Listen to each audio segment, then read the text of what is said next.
Hey everyone, today we're talking about the gear that started it all for me, my budget beginner Big 3, and how I did it all for under $300.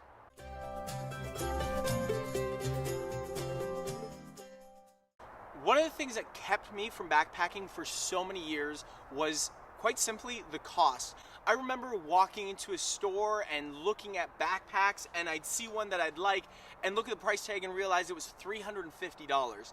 I'd head over to the tent section and look at the ultralight backpacking tents that are like the Hubba Bubba and the MSRs and the Marmot Tungsten, different tents like that, and I'd see that they were like $400 or $500. And then I'd go and look at sleeping bags and quickly notice that prices there were $200, $300. And frankly, where I was at that time, I just decided I couldn't afford backpacking.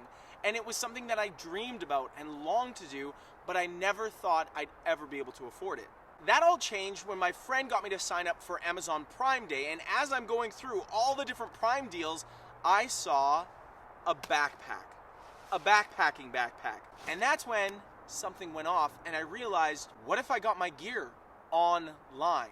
So this is the backpack that started it all for me. And I'm gonna go over today my budget beginner Big 3. When you first start backpacking, you're gonna hear a lot of different terms because there's a lot of different systems you're gonna need to learn about, some of which I've covered in a playlist right up here. In this video, I'm talking about the Big 3. These are what are generally considered your most expensive and heaviest pieces of gear. They include your backpack, your sleeping bag, and your tent. I was able to get the Big 3 items for under $300. I believe if you factor in my sleeping pad, it comes to exactly $301. And we'll get to all of that, the tents, my sleeping bag, my sleeping pad in just a second.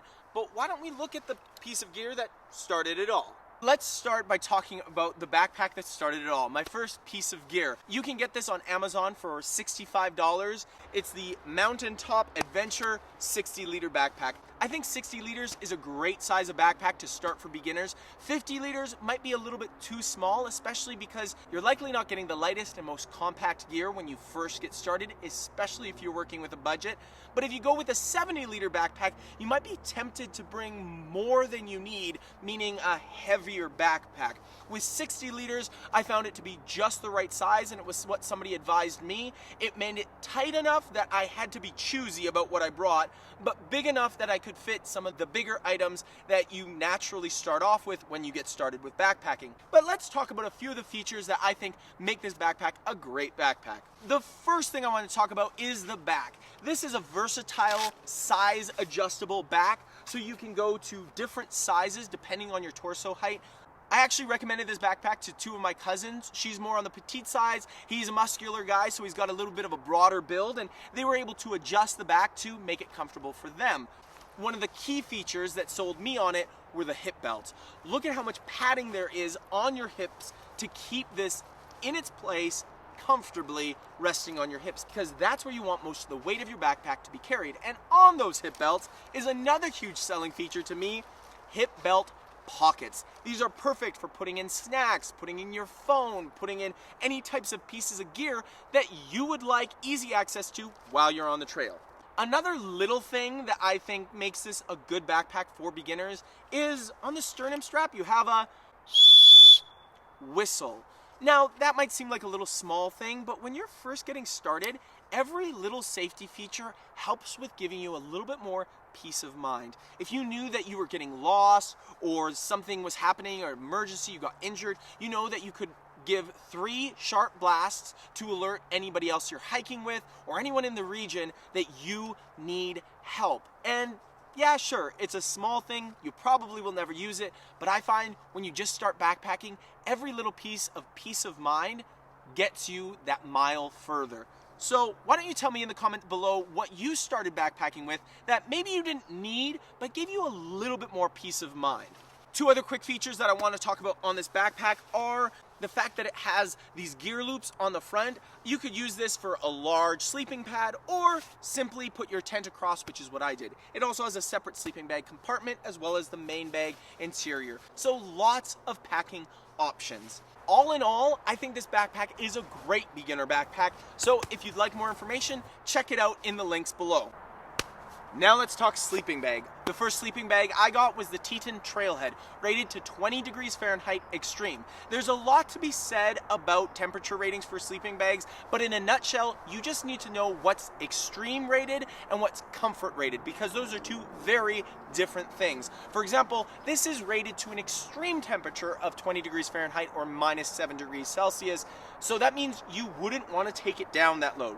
Trust me, I found that out the hard way. The other thing that you should notice about backpacking sleeping bags is how small and compact they are. Backpacking sleeping bags are nice and compact, but let's take a quick look at the sleeping bag itself. The TETON TRAILHEAD is a mummy sleeping bag, which means it comes with a hood and it tapers towards the end. So you have like a little foot box, which actually helps save weight and keep you a little bit warmer because there's less material and less area for your body to heat up. One of the things that's nice about this sleeping bag is it has a little pocket on the inside for you to keep your phone or any batteries that you need to nice and warm and toasty close to you.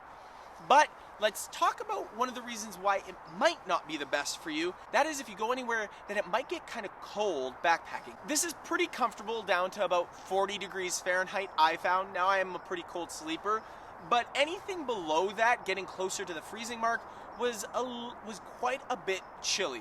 So for me, it wasn't the best option since I do most of my backpacking in the Canadian Rockies, and even in the middle of summer, it can get down to easily 32 degrees and lower. And this was just a little too cold for me. You can get the slightly warmer version of this sleeping bag, which is the TETON Tracker. Now this bag weighs in at 3.5 pounds, so it's pretty nice and light. If you went with the Tracker, I think it gets a little bit closer to over 4 pounds, 4.3 pounds.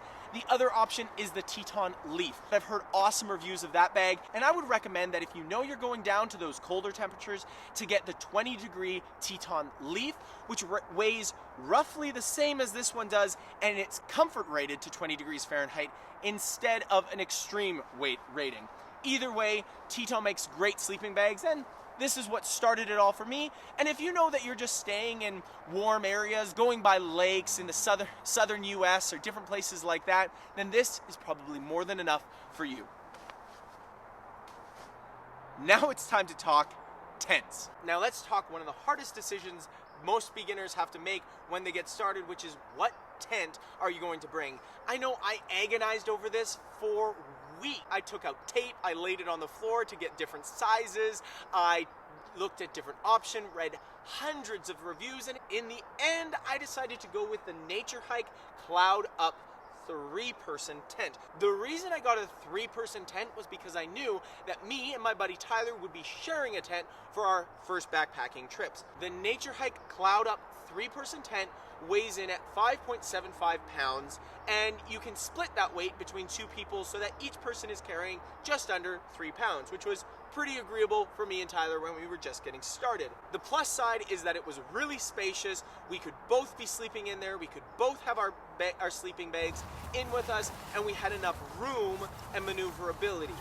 But the downside was when I wanted to start going on some of my own adventures, it was way too big and way too heavy. So I quickly realized I also needed to get a 1-person tent. So I went and got the WEANAS Adventure 1-man tent.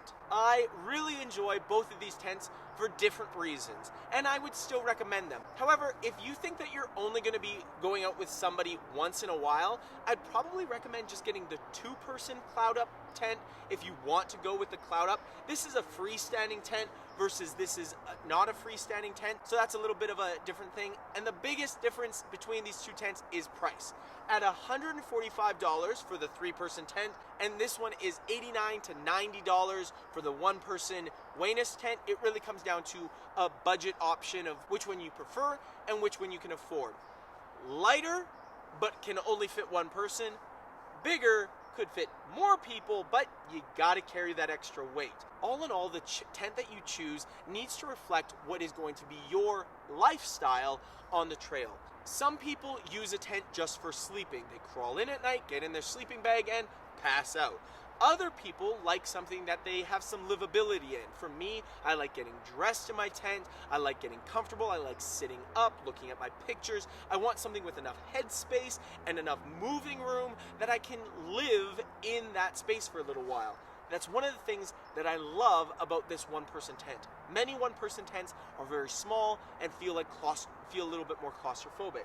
On top of that, this tent has a very large vestibule and a little bit of a entranceway mat, so you can take your backpack, stand it up against the pole, and everything is nice and secure and watertight. That was a big selling point for me because I didn't need to keep my pack in my small tent with me, but without my backpack in my tent, I had way more room. The NATUREHIKE Cloud Up series is a very popular series. You can get it as a 1-man, 2-man, or 3-man tent. The downside is they tend to be a little bit more on the heavier side, but lots of spacious room on the inside, even if you get the 1-man tent.